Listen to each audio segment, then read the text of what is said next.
Hello friends, welcome to ನಂದಾ ಸವಿರುಚಿ. ಇವತ್ತು ನಾನು ಸಾಬುದಾನ ಪೂರಿ ಮಾಡ್ತಾ ಇದ್ದೀನಿ. ಇದನ್ನು ಚಟ್ನಿ ಅಥವಾ ಮೊಸರು ಜೊತೆ ಬಿಸಿ ಬಿಸಿ ಇದ್ದಾಗ ತಿಂದರೆ ಸೂಪರಾಗಿರುತ್ತೆ, ತುಂಬ ಕ್ರಿಸ್ಪಿಯಾಗಿರುತ್ತೆ. ಮತ್ತು ಇದನ್ನು ಮಾಡೋದು ಕೂಡ ತುಂಬ ಈಸಿ. ಬನ್ನಿ ಇದನ್ನು ಮಾಡೋದು ಹೇಗೆ ಮತ್ತು ಏನೇನು ಇಂಗ್ರೀಡಿಯೆಂಟ್ಸ್ ಬೇಕು ನೋಡೋಣ.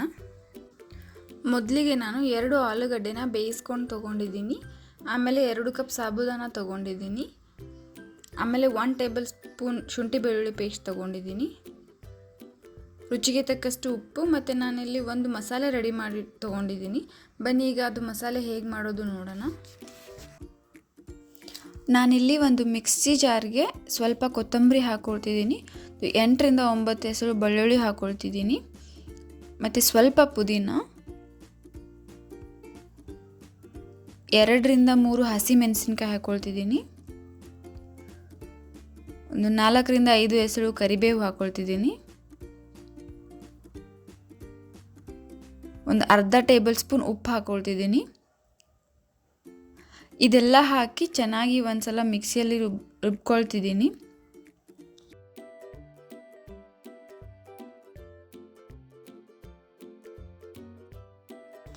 ಬೇಯಿಸಿರೋ ಆಲೂಗಡ್ಡೆನ ಸ್ಮ್ಯಾಶ್ ಮಾಡ್ಕೊಳ್ತಿದ್ದೀನಿ.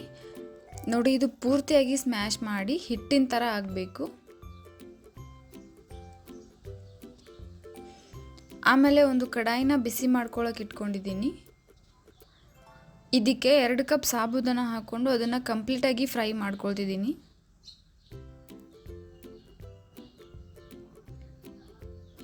ಇದನ್ನು ಒಂದು 10 ನಿಮಿಷಗಳ ಕಾಲ ಫ್ರೈ ಮಾಡ್ಕೊಳ್ತಿದ್ದೀನಿ.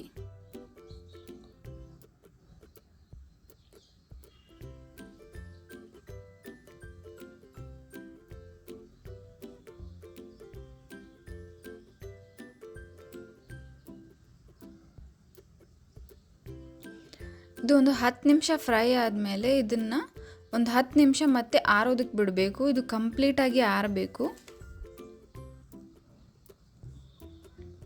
ಇದು ಪೂರ್ತಿಯಾಗಿ ಆರಿದ್ಮೇಲೆ ಇದನ್ನು ಒಂದು ಮಿಕ್ಸಿ ಜಾರ್ಗೆ ಹಾಕ್ಕೊಂಡು ಸಣ್ಣದಾಗಿ ರುಬ್ಕೊಳ್ತಿದ್ದೀನಿ.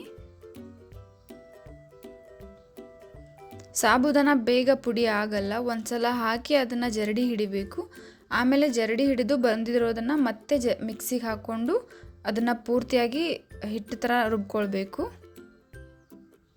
ನೋಡಿ, ಇವಾಗ ಈ ಥರ ಆಗಬೇಕು, ಹಿಟ್ಟಿನ ಥರ. ಆಮೇಲೆ ನಾನು ಸ್ಮ್ಯಾಶ್ ಮಾಡಿರೋ ಆಲೂಗಡ್ಡೆನ ತೊಗೊಂಡಿದ್ದೀನಿ. ಇದಕ್ಕೆ ಮಿಕ್ಸಿಗೆ ಹಾಕ್ಕೊಂಡಿರೋ ಸಾಬುದಾನ ಹಿಟ್ಟನ್ನು ಹಾಕ್ಕೊಳ್ತಿದ್ದೀನಿ.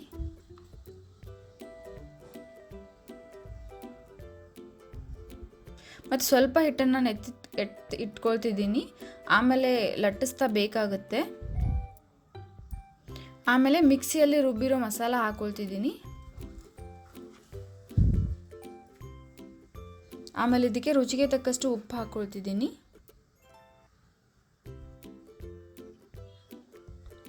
ಆಮೇಲೆ 1 ಟೇಬಲ್ ಸ್ಪೂನ್ ಶುಂಠಿ ಬೆಳ್ಳುಳ್ಳಿ ಪೇಸ್ಟ್ ಹಾಕ್ಕೊಳ್ತಿದ್ದೀನಿ. ಆಮೇಲೆ ಇದನ್ನು ಚೆನ್ನಾಗಿ ಎಲ್ಲ ಒಂದ್ಸಲ ಮಿಕ್ಸ್ ಮಾಡ್ಕೊಳ್ತಿದ್ದೀನಿ.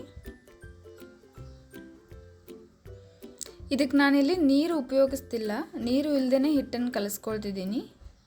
ಈ ಬೇಯಿಸಿರೋ ಬಟಾಟೆ ಹಾಕಿರೋದ್ರಿಂದ ನೀರು ಹಾಕ್ತಿಲ್ಲ.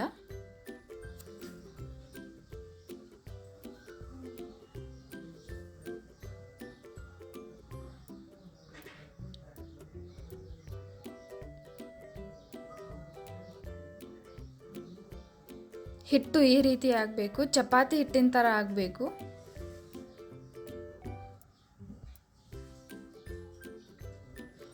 ಆಮೇಲೆ ಇದಕ್ಕೆ ಸ್ವಲ್ಪ ಎಣ್ಣೆ ಹಚ್ಚಿ ಒಂದು 10 ನಿಮಿಷಗಳ ಕಾಲ ನೆನೆಸೋಕೆ ಬಿಡ್ತಾ ಇದ್ದೀನಿ.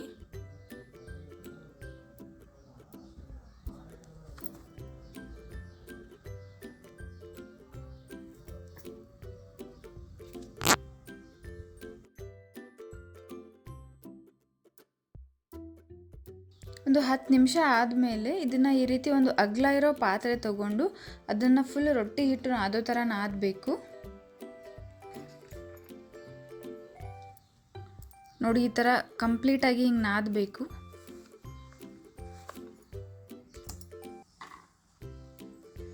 ಆಮೇಲೆ ಇದನ್ನು ಸಣ್ಣ ಸಣ್ಣ ಪೂರಿ ಉಂಡೆ ಮಾಡ್ಕೊಳ್ತಿದ್ದೀನಿ.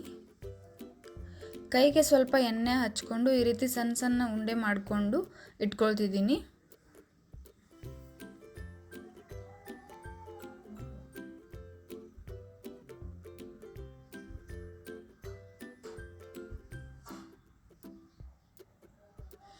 ಈಗ ಇದನ್ನು ಲಟ್ಟಣಿಗೆಯಿಂದ ಲಟ್ಟಿಸ್ಕೊಳ್ತಿದ್ದೀನಿ.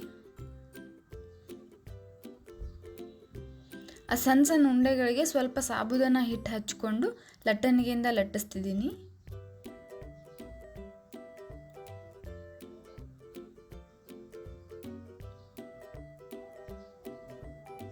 ಇದು ಸ್ವಲ್ಪ ಶೇಪ್ ನಿಮಗೆ ಕರೆಕ್ಟಾಗಿ ಬರಲ್ಲ, ಅದಕ್ಕೆ ಚಪಾತಿ ಅಥವಾ ಪೂರಿ ಥರ ಬರಲ್ಲ ಇದು. ಅದಕ್ಕೆ ನಾನು ಪೂರಿ ಸೈಜ್ಗೆ ಅದನ್ನು ಕಟ್ ಮಾಡ್ಕೊಳ್ತಿದ್ದೀನಿ ಈ ರೀತಿ.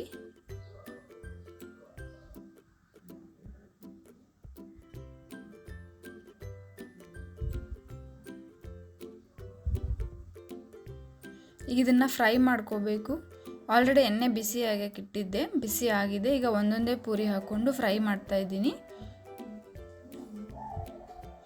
ಇದಕ್ಕೆ ನಾವು ಅಡುಗೆ ಸೋಡಾ ಬಳಸಿಲ್ಲ, ಆದರೂ ಕೂಡ ಎಷ್ಟು ಚೆನ್ನಾಗಿ ಉಬ್ಬಿ ಬರ್ತಿದೆ.